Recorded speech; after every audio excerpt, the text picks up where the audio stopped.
Hi, my name's MyLinda, and I am a graduate of Sparkle Coaching.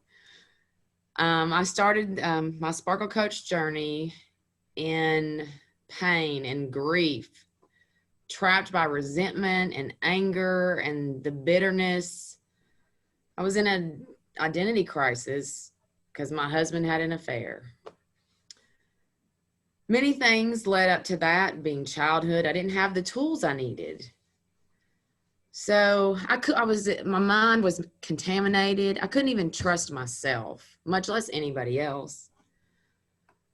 And through the tools and the coaching and reading her book and the meditating she guides you through, you kind of let go and unleash all of that nastiness that's tied up with being out of control and the grief and the fear and the anger that's just, you let go of all of that and it just goes floating away. But it's you that's doing it through the program. Now I'm like empowered.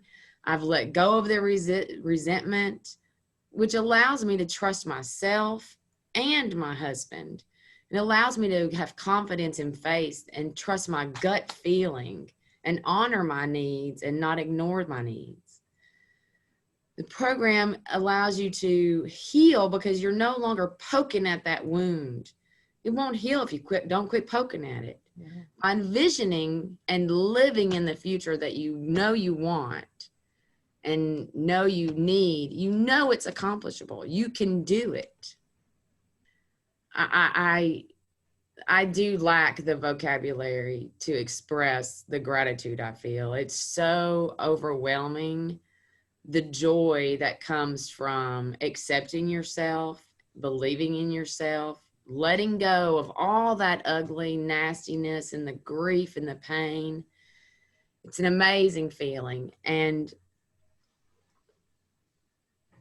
it's not enough to say all of that. It's enough to say, you can be the best you. You can get out of the pit. You can stop punishing yourself and live in a joy, passionate tenderness, admiration for yourself, your family, your spouse. If you just take a moment to look at yourself in the mirror and say, you can do this. Forget how much it costs. Invest in yourself. It's an investment that is priceless. And you can do it by investing in yourself and believing in yourself. You will sparkle again someday. And just like me, you will get to have a crown of sparkle on your head. I am a princess, but I'm also a nurse and a runner and a farmer. So my princess sparkle hat has to be a cap, right? Well, I'm going to crown myself with my sparkle cap and my sparkle shirt, and I'm ready to take on the world.